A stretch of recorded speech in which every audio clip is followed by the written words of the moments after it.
بسم الله الرحمن الرحيم. السلام عليكم ورحمة الله وبركاته. د اووم صنف د عربي ژبې کتاب رسیدلی یو، البته 143 صفحې مو دلته لوستلې دي. نن 149 نمبر صفحه وایو. وبخی 149 نه بلکې صرف 49 نمبر صفحې ته رسیدلی یو. په 49 نمبر صفحه کې هم د تمرینونو دوام وو. موږ لا هم تمرینونه لوستل او نن یو بل تمرین ته داخلیږو. هغه التدریب الرابع دی یا څلورم تمرین دی. موږ سره څلورم تمرین په 49 نمبر صفحه کې دی. التدريب الرابع: أجر الحوار مع زميلك مستعينا بما يلي. خپل ملګري سره د حوار تبادله وکړئ مستعینا بما یلی. د دغه لاندې نه استعانه چې مرستې ته وایي کنه. په دغه لاندې څه چې دي د سوالونو سره د دې سوالونو په مرسته دلته یعنی یو څو سوالونه او جوابونه تاسو درکړي دي. همداسې سوالونه او جوابونه خپل ملګرو سره تاسو تبادله کړئ. زه دا تاسو ته ترجمه کوم ځکه چې تمرین دی. نور بیا تاسو خپل ویښتوب دی ځان نه جملې را جوړې کړئ او د ناست په خوا کې مو چې کوم کسان ناست دي د هغوی نه زده کړه وکړئ. ایو یوم هذا. ایو کومه یوم ورځ هذا ده. ایو یوم هذا دا کومه ورځ ده یا دا کومه ورځ ده یا نن کومه ورځ ده. داسې ویلی شو که نه. هذا یوم الاحد دا د یکشنبې ورځ ده. کم څو یوما ورځې دي فی الاسبوع په هفته کې. کم یوما فی الاسبوع په هفته کې څو ورځې دي. په اونۍ کې څو ورځې دي. فی الاسبوع 7 ایام په هفته یا اونۍ کې 7 ورځې دي. ما یوم مولدک یا اخی. ما یوم کومه ورځ مولدک پیدایښت زیږدیز یا اخی ای وروره. د زیږېدو نیټه د کومه یوه ده یا د پیدایښت نیټه د کومه یو ده. برت ډی چې ورته انګلیش کې وایو. ما یوم مولدک یا اخی. ستا د پیدایښت نیټه کومه یوه ده کومه ورځ ده. مولدی یوم الاربعاء یوم الخمیس یوم الجمعه هر یو چې وایي. فی ای یوم په کومه ورځ کې ولد النبی صلی الله علیه وسلم پیدا شو. ولد پیدا شو النبی صلی الله علیه وسلم یوم الاثنین. ما هو آخر یوم للاسبوع. ما هو کومه یوه ده آخرنی یوم ورځ للاسبوع د هفتې. ما هو آخر یوم للاسبوع د اونۍ آخرنی ورځ کومه ده. هر رقم چې تاسو حسابوئ. یوم الخمیس پنجشنبه، یوم الجمعه جمعې ورځ، هر رقم چې تاسو حسابوئ. که څوک د رسمیاتو لپاره استعمالوي نو هغوی ته پنجشنبه عموما اخرنۍ ښکاري ځکه جمعه بیا ورته رخصت ښکاري. نو په هر صورت التدريب الخامس: اقرأ الكلمة وجمعها فيما يلي. لاندې چې څه راځي د دې مفرد هم ولولئ او جمع هم ولولئ. دا مفرد دا جمع. دا مفرد دا جمع. عمل کار. اعمال کارونه. دا جمع تکثیر دی. موږ په د نحو او صرف درسونو کې که تاسې نه وي تعقیب کړي دلته ټول نشم زه هغه کولی بیانولی. بعضې الفاظ هم هېرېږي که نه. روژه ده اصلا دلته زه ټول نشم ځکه د هر یو مفرد مثنى جمع ده هر یو بیل بیل درس دی. بیا جمع کې موږ 3 قسمه لرو. جمع مذکر سالم لرو، جمع مؤنث سالم لرو، جمع تکثیر لرو. هر ورځ کې یو یا 2 ورځې درس دی. نو که غواړئ چې دغه نحو صرف تعقیب کړئ زموږ په همدې یوټیوب چینل کې که نه وي در سره اصغر صلاح سرچ کړئ. هلته چې د یا د عربي ژبې زده کړه په پښتو کې یا العربیت بین یدیک په پښتو کې سرچ کړئ. پلټنه ورکړئ. که ګوګل وي که یوټیوب وي تاسو ته به ویډیوګانې راوړي. هلته پلی لیست ته لاړ شئ. پلی لیست کې د نحو صرف په نوم بیل فولډر دی. په هغې کې تر دې دمه مونږه جمع مذکر سالم ویلی. فکر کوم جمع مؤنث سالم ولا نه دی ویلی او جمع تکثیر مو هم نه دی ویلی. دا جمع تکثیر ده. هلته به نوبت ورته راشي. اسبوع اونۍ. اسابیع هفتې یا ډېرې اونۍ. اسبوع هفته، اسابیع ډېرې هفتې. قریب خپلوان. نږدې ته مو وایي که نه، خو دلته اقارب دی نو هغه نږدې نه دی. خپلوان هم نږدې وي چاته، یو چاته چې نږدې نه وي خو خپلوان یې نه وي که نه. نو قریب خپلوان، اقارب وبخئ یو خپلوان. یو خپلوان یا د خپلوان جمع دي که نه، نو د یو مفرد به خپل وي البته، وي دا زما خپل دی که نه، او دا مې خپلوان دي. نو اقارب وقت وخت، اوقات وختونه، واجب دنده، واجبات دنده، زیاره یو هغه زیارت نه دی، او هغه زیارت د خلک چې تبرک لپاره ورځي، یا بعضې خلک د قبرونو نه غوښتنې کوي، د هغوی نه یو څه غواړي، البته چې د قبر نه غوښتل شرک دی. نو هغه د قبر نه چې هغې ته زیارت وایي بعضې خلک. عربي کې زیاره ملاقات ته وایي، کتلو ته وایي. مثلا زه ستا کور ته راځم، تا ګورم، وایو چې قمت بزیارت اخي فلان، یعنی د هغه زیارت مې وکړ، یعنی د هغه لیدنه کتنه مې وکړه. او دا خلک زیارت ځکه هغې ته وایي چې هلته عموما خلک د مړو کتلو ته ځي، د هغوی په اصطلاح د مړو دیدن ته ځي، یا د مړو حاضري ورکوي، هلته ورځي او چکینګ کوي که نه. نو دا ټول چې دی څه دی؟ زیاره یعنی کتل. نو عین شی د هغه زیارت نه دی کوم چې موږ او تاسې د مړي نه اخلو یا د قبرونو نه اخلو. دا زیارت ملاقات دی. زیاره ملاقات، زیارات ملاقاتونه. لیل شپه، لیال شپې جمع ده. حصه پیریډ ساعت، خو هغه ساعت نه دی چې شپېته دقیقې دی یا شپېته منټه دی، دا هغه حصه ده، هغه ساعت دی کوم چې مکتب یا پوهنتون کې وي، لکه اول ساعت، دویم ساعت. حصص ساعتونه. التدريب السادس شپږم تمرین. صحح الاخطاء في الجمل الآتیه. دا جملې دي معنا کوم یې او بیا پکې غلطي راوباسو چې غلطي څه ده او صحیح کوي.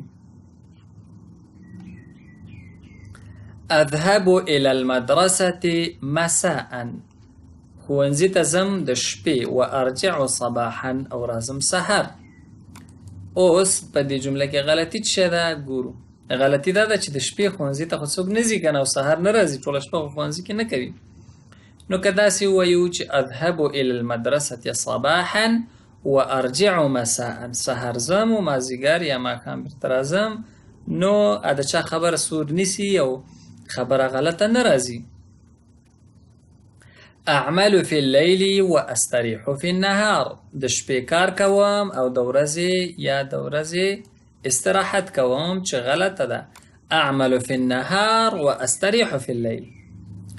اقرأ الدرس فی البیت، په کور کې درس وایم، و اکتب الواجب فی الفصل، او کورنۍ دنده یا دنده په صنف کې لیکم. بعضې تنبلان داسې وي خو هغوی کې بیا کور کې درس نه وایي، هغوی کورنۍ دنده ورکړي زر زر په صنف کې ولیکي، ځکه چې بیا هلته به یا کرکټ کوي یا به فوټبال کوي یا به والیبال، یو نه یو لوبو ته ځان وزګاروي. البته دا ځکه وایم چې ما چې کله مکتب یا د مکتب دوره وه، ما په خپلو سترګو خپل همصنفیان بعضې لیدلي چې دا کار به یې کوو، ما نه کوو. اقرأ الدرس فی البیت، نو د دې جملې صحیح جمله دا ده اقرأ الدرس فی الفصل، په صنف کې درس وایم، و اکتب الواجب فی البیت، او دنده یا کورنۍ دنده په کور کې لیکم. ازور الاقارب، خپلوان ګورم، خپلوانو ملاقات کوم، یوم السبت، د هفتې په ورځ، و اذهب الى المدرسه، او ښوونځي ته ځم، یوم الجمعة، د جمعې په ورځ. نو دا غلطه ده، ځکه چې ښوونځي ته څوک د جمعې په ورځ نه ځي، د جمعې مبارکه ورځ خو رخصت وي.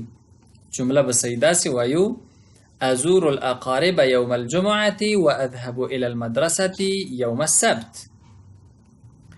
التلميذ يخرج من الفصل، زده کوونکی د صنف نه راوځي، قبل مخکې خروج المعلم، د معلم یا ښوونکي د وتلو نه مخکې، چې سراسر ظلم دی او غلطه جمله ده.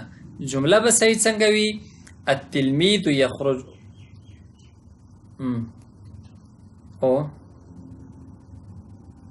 التلميذ يخرج من الفصل بعد خروج المعلم، قبل خروجنا بعد خروج المعلم، يعني ښوونکي د وتلو نه وروسته زده کوونکی وځي. التدريب السابع، اووم تمرین. اقرأ واكتب، تا ولوله او دلته ولیکه في الأسبوع 7 أيام، يا د خوشخطۍ لپاره دی یا د پریکټس لپاره دی چې املا زده شي. الشهر 30 يوما، میاشت 10 ورځې ده. دا به دلته ولیکئ پښتو کې نه، مغه عربي. اليوم والليلة 24 ساعة، ورځ او شپه 40 ساعته ده. ندرس موږ درس وایو 6 حصص في اليوم، په ورځ کې ساعتونه، په ورځ کې 6 ساعته درس وایو. العطلة رخصتي السنوية کلنۍ 3 أشهر، 3 میاشتې ده. العطلة السنوية 3 أشهر، کلنۍ رخصت 3 میاشتې ده. دا به دلته ولیکئ. 5م تمرین، استعمل الكلمات التالية في جمل من عندك. راتلونکي کلمې داسې د خپل ځان نه په جملو کې استعمال کړئ.